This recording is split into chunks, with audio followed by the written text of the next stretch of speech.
We're obsessed with the Connie Pheiff Show. It's about a lifestyle shift to move up or out. Hey, what's your jam? What's the one thing that really drives you? What makes you unstoppable? It's about opening a new door to live your dream. People give up way too early on their dreams. It's about enjoying the journey. It's about keeping it real. Damn, now the interviewee is interviewing the interviewer. I like this. It's all about you. I knew there was something else I wanted to do. Stop taking shit so seriously. Y'all can do this. Take an outrageous look at life and laugh. This is the Connie Pheiff Show. We love your voice. We love your jam. You need to be on radio. And now your host, Connie Pheiff.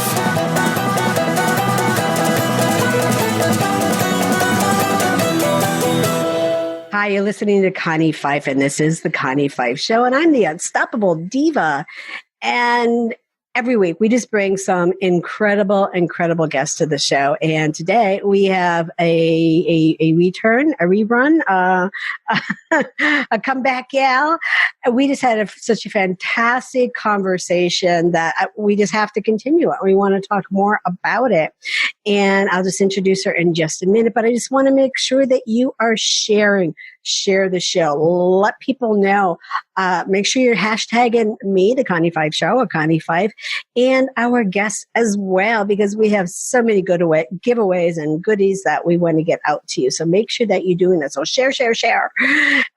Because we want you coming back. We want you to be part of our family, and we want to embrace you as part of our family, because we want to be here to help you. And that's our mission. That's our goal, is to work with the world's most daring minds. Those that are really keeping the passion of life activated. And that's what we're all about here, because we truly believe that we are all unstoppable together. So let's get on to the show, because if this conversation is anything like last time, we're going to be going over again. So let's just jump right in. So our guest today, she's a speaker, she's an author. And again, the work that she is doing is just phenomenal. And I love her because she was born without a mute button. My kind of gal. So, us Southern gals, I don't think we have a mute button ever. Like, we just say it. I know it's gotten me in trouble sometimes, but let's welcome to the Connie Pheiff Show, Tabitha Laser. Hi. Thanks, Connie. Thanks for having me back. Hi. I'm so thrilled that you're back now. Let's just jump right into the conversation where we left off. So we were talking about women. And I mean, there's a lot of conversation about women in the C-suite and how women are still, fighting their way and clawing their way to get there. And about 6% of women now actually sit in C-suite positions, which is really up like 3.5% from just a couple of years ago. But they claw their way up, and when they're clawing, they're actually doing it to other women. And that's the one thing that I had experienced on my way up the corporate ladder, and I made it to the C-suite. But even when I was sitting in a CEO seat, there were still people throwing you under the bus, and those people were mostly women that were throwing you under the bus. And I quickly learned that I worked better with men than I did women. Right. And I mean, it truly, it scares me to see that happening, because when we do that and we're not helping each other, we're not supporting each other, that 6%, that's not going to grow very quickly. Right. Yeah, it's actually declined a little bit in the last year from the recent studies. So we do struggle with that. We struggle to support each other. And there's a lot of good reasons for that are actually psychological and part of how we are and who we are, and actually what makes us successful hurts us in some ways. It really does. And I know, like, Sheryl Sandberg talked about that in her book, Lean In, on how, women really need to come together and help each other and really support each other with that. But I guess the question is how? How do we get women to really step up and work with each other and, and give a hand up to somebody else? That's a great question. I think it really goes to understanding who we are and the need for leadership development in the U.S. and around the world, honestly, we're at a young age, we're taught to manage things. In fact, a lot of women get the stigma of being task managers, right? We work ourselves to the bone trying to prove we're good enough to stand with the men. And in doing that, we do a lot, which actually ends up hindering us, because in the doing, we do so well that a lot of folks don't want to promote us because you do so good, I can't replace you. Right. And in doing so much, again, going back to not having the leadership development that actually teaches us to educate, inspire, motivate, and hold people accountable, and missing those bits, we end up getting in a place where we feel like we have to compete for everything. And in competing for everything, we're trying to show the men that we're as good, if not better. So we rarely go after the men because they're our competition in this race, right? Instead, we go after other women because we see them as competing in our space to compete with the men. Does that make sense?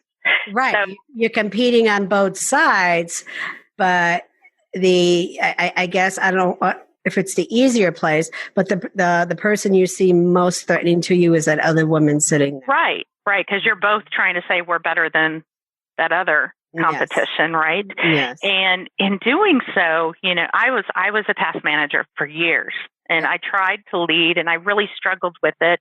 To inspire and motivate has always been my passion, but I've struggled with it because I didn't understand what leadership truly was. And how it was important to get to know what motivates other people. And how to truly listen, not just with my ears, but with my eyes. And there's a lot of research out there that says that women's brains and men's brains are different. Right? They say men put things in a box. So for example, men will put things in a box, and they'll go to that box, they'll deal with that issue. And then once they put it away, they go to a different box. And they stick very much with that flow, where our brains are more like a ball of wire. Right. So everything is going all the time. And we don't know how to compartmentalize things like that. So where this plays, like, men can go at each other right in a meeting and just, yell it out. And then that box closes, and then they go play golf together. Right. Okay, I'll see you now, in the ninth hole or something. Yeah. And the we don't do that. Still sitting there like, yeah, we just fume over it, and our wires are just, fuming, and the fuse is about to pop.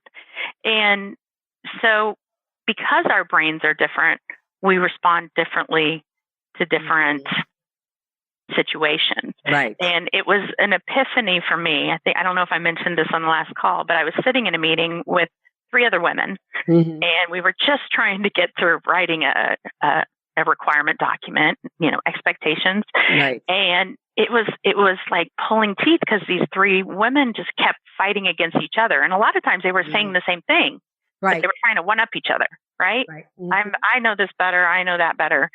And one of the guys, and he wasn't the best performing guy either. But he's standing against the wall with his arms crossed, just kind of smirking. And so after, I approached him and I said, I noticed you on the side, you weren't really chiming in. I'd like your feedback. What was going through your mind? And he was honest with me. He said, I know I'm not the best performer, but when I go to meetings like this and the women attack each other like that, I just let them go at it. He's like, it's like mud wrestling. And he's like, it just makes them look bad, and it makes us look better. It's easy for him to skate by when his competition is tearing each other up. And that was epiphany for me. It really was. And so then I took, at that point in time, this was years ago, but I took the Charlie's Angels approach. And this is before Lean In or anything came out. And my Charlie's Angels approach was, hey, ladies, we actually need to work together. We need to be a combined front if we ever want to progress up the ladder. Because as long as we keep ripping at each other, we're just making ourselves look bad. Right. And with the Charlie's Angels approach, men were allowed in too, right? We had all, it was just, we needed to work together with everybody.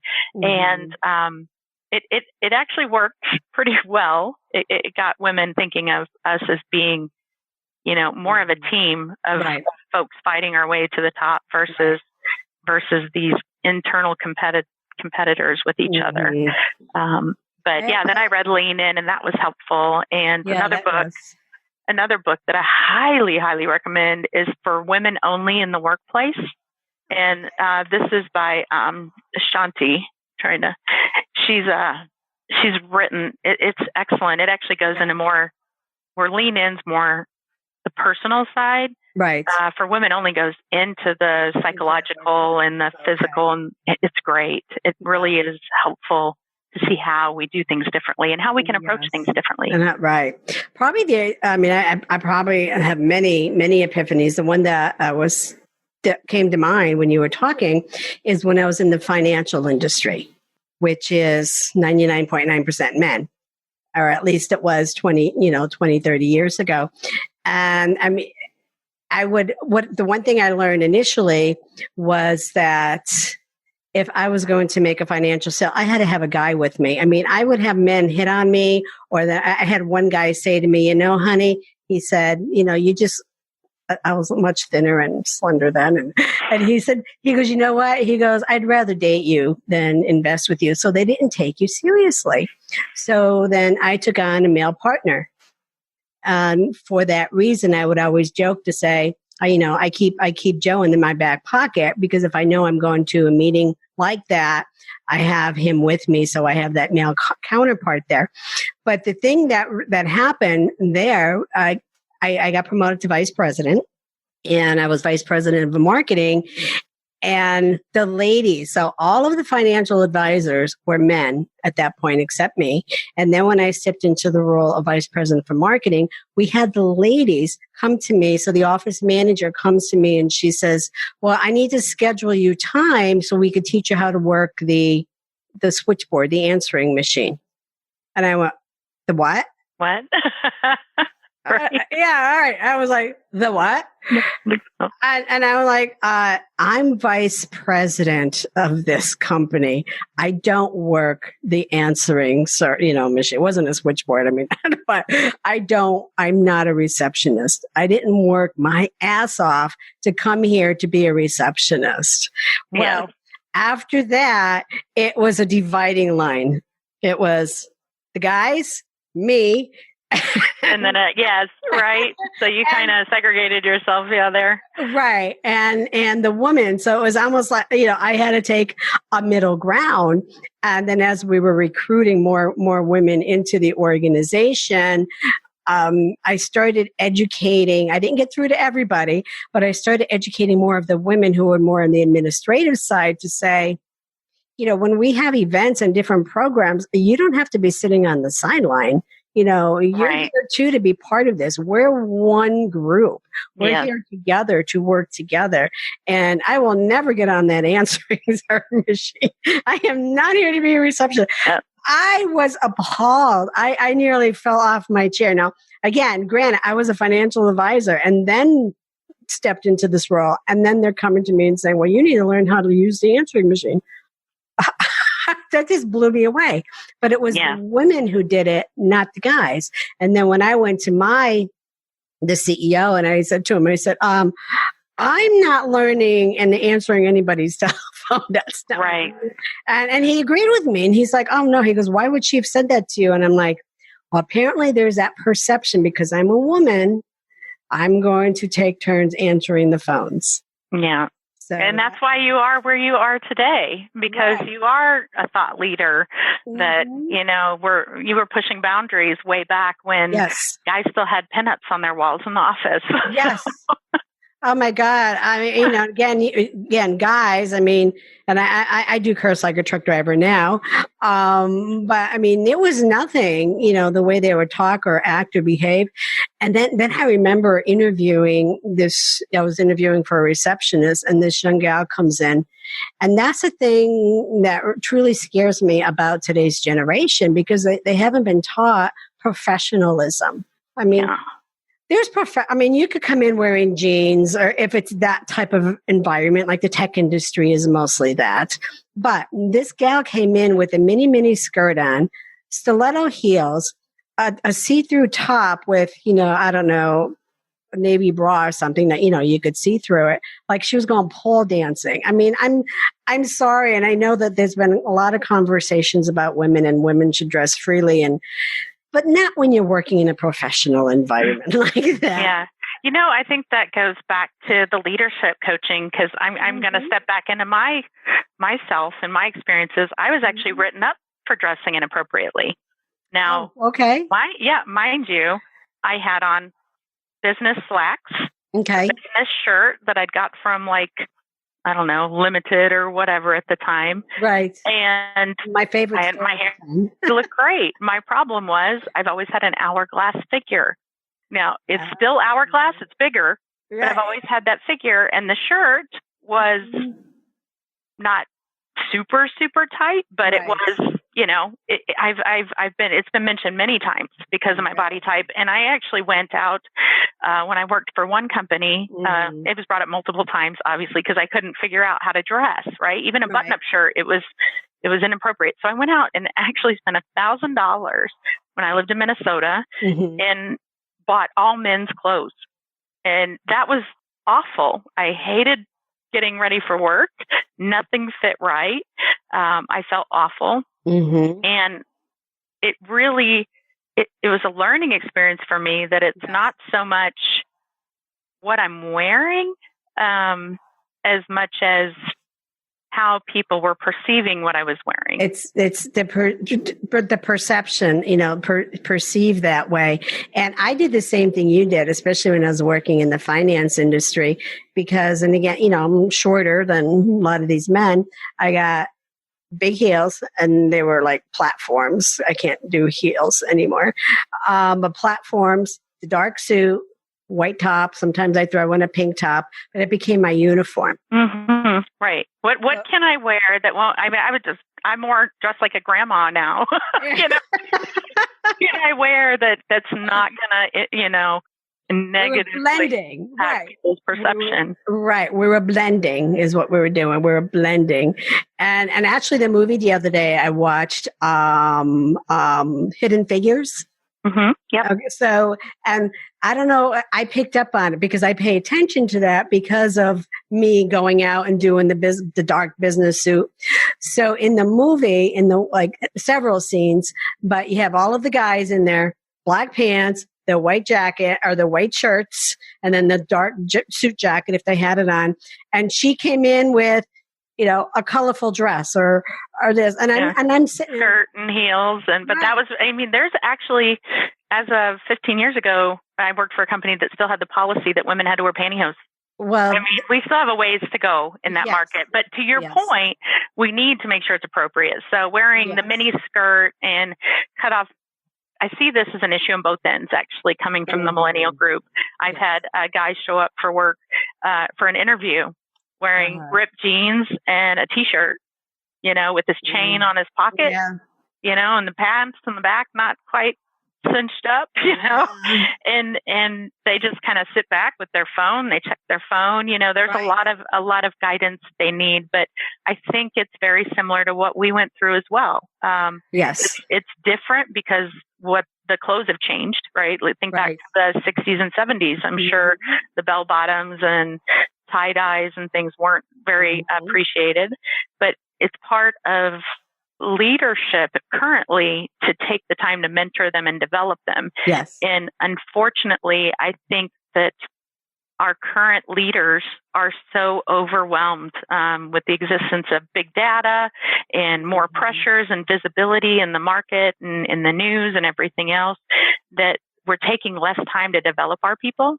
Yes. Go do this online training, get it done. And once you signed off on everything, you can start, Right. And not mentoring and developing our people, whether they're women or men, they're getting frustrated. They don't feel valued and they leave quickly. Right. And they're not getting the guidance that we got that school of hard knocks. They're not getting that like we did, which is actually the main reason I'm writing the book series, right? Okay. So I'm taking all of those learnings. The first one is about expectations and building them.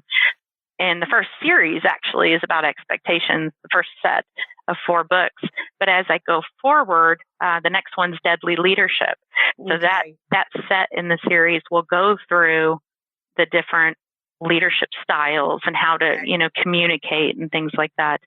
So it's really trying to provide those tools for new leaders to onboard quickly without having to learn the hard way. Right. And then the keynote series I do goes along with it and actually teaches those leadership skills that as I've done these presentations with young folks in the audience and older, the feedback from the young is, oh my gosh, there is nothing like this out there. There is no leadership programs, management.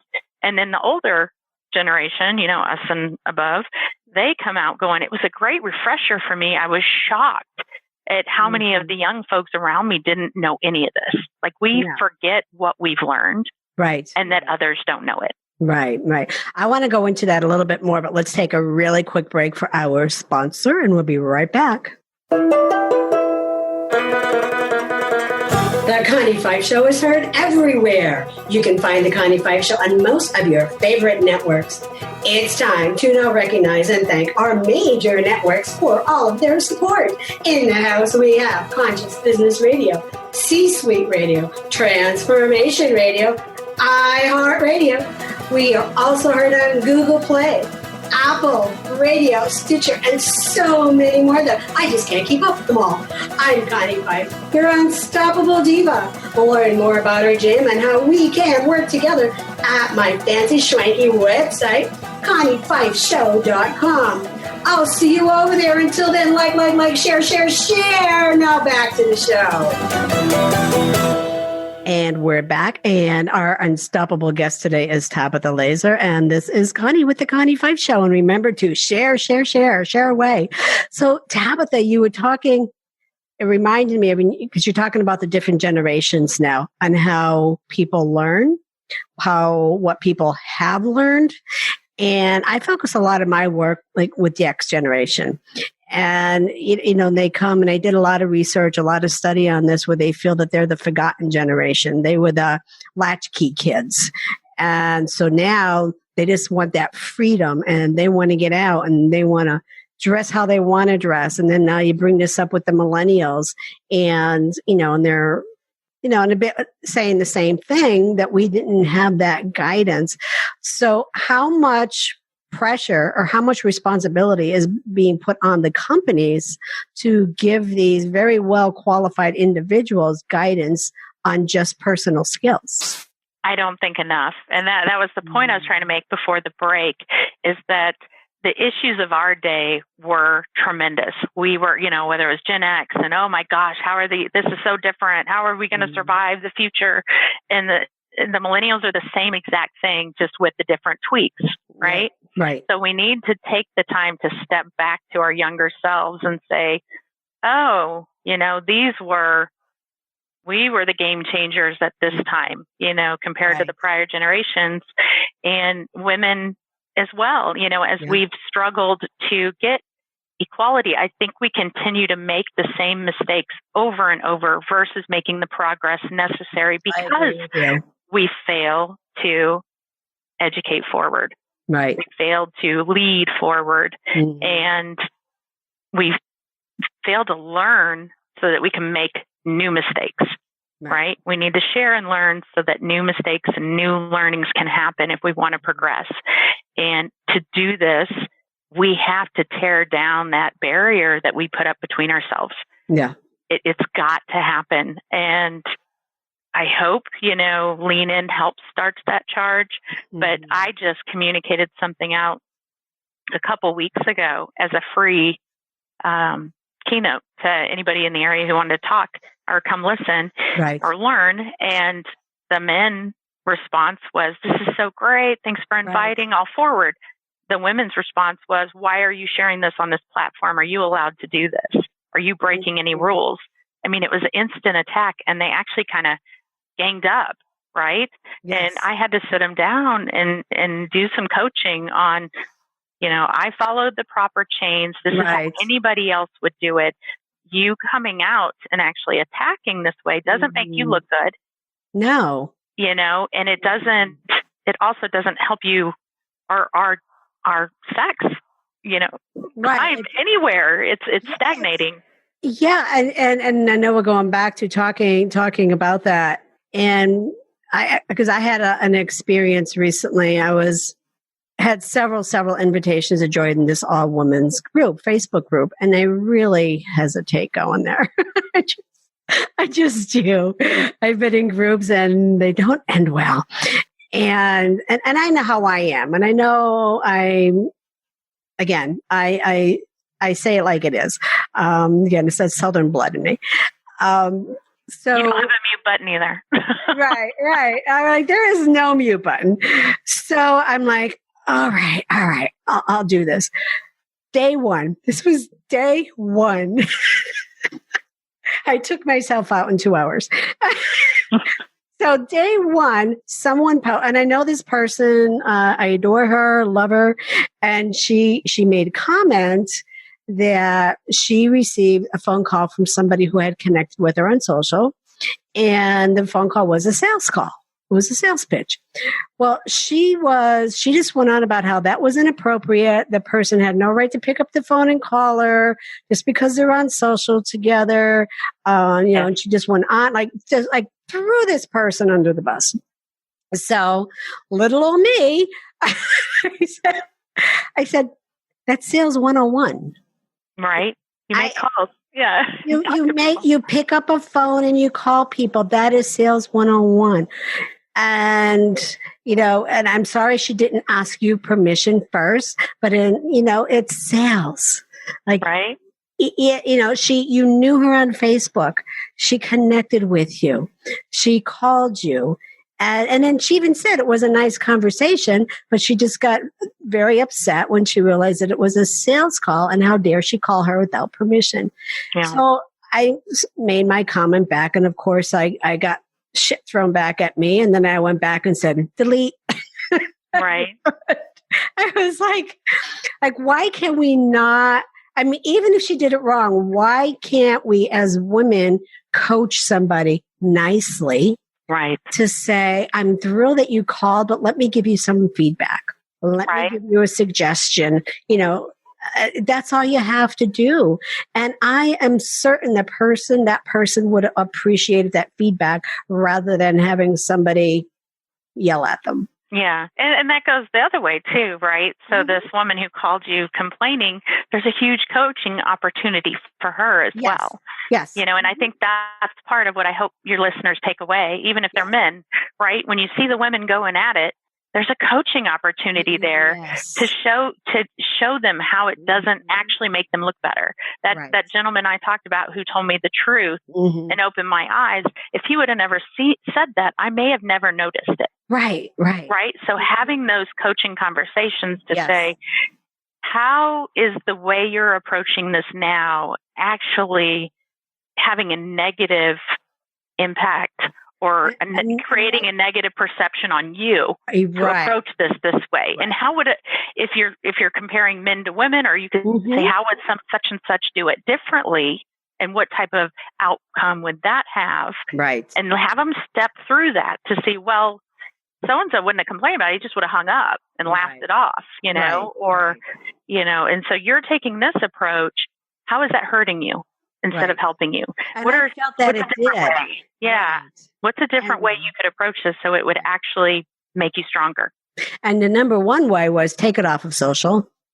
Again, conversations like that don't need to be on there. And we did have a conversation. I took it offline and, we talked about it, and I just said, the one that looked bad was you, because you came on so strong about it. And again, this young gal, she's just making her way through just like the rest of us and trying to figure out how to grow her business.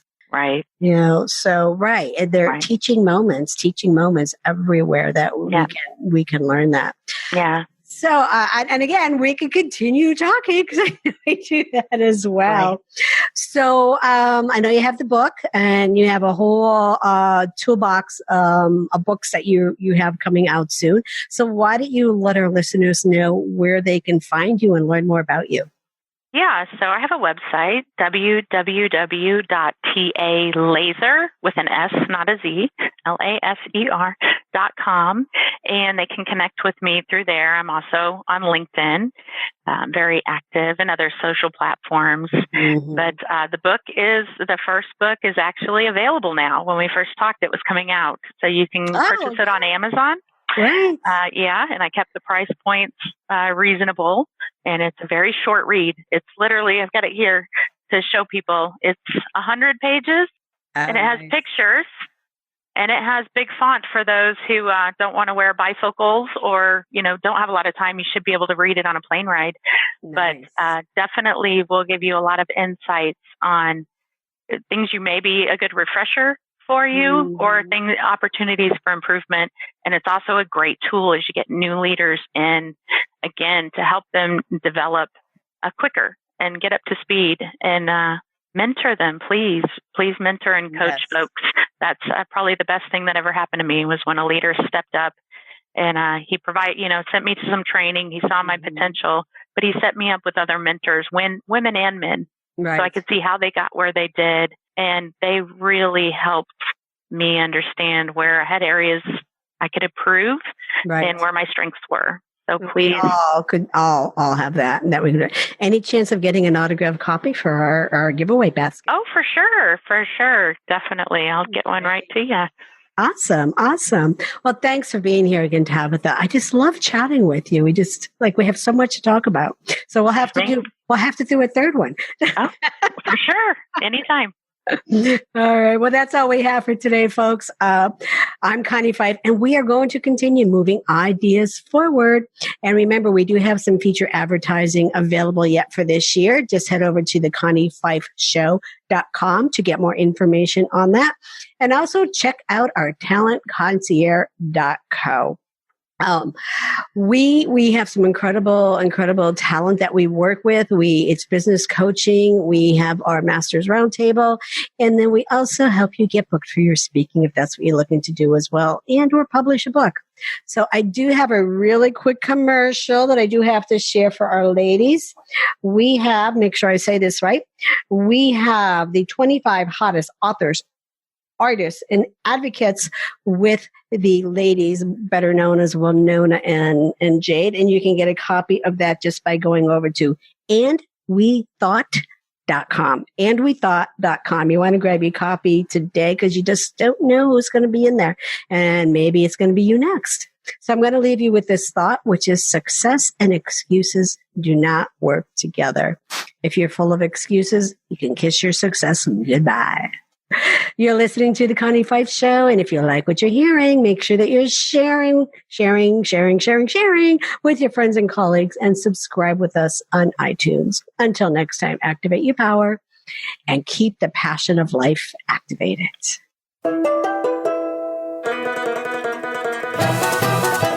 Hey y'all, it's Connie Pheiff. Thank you for listening to the Connie Pheiff Show. Check back often. You don't want to miss any of the good stuff.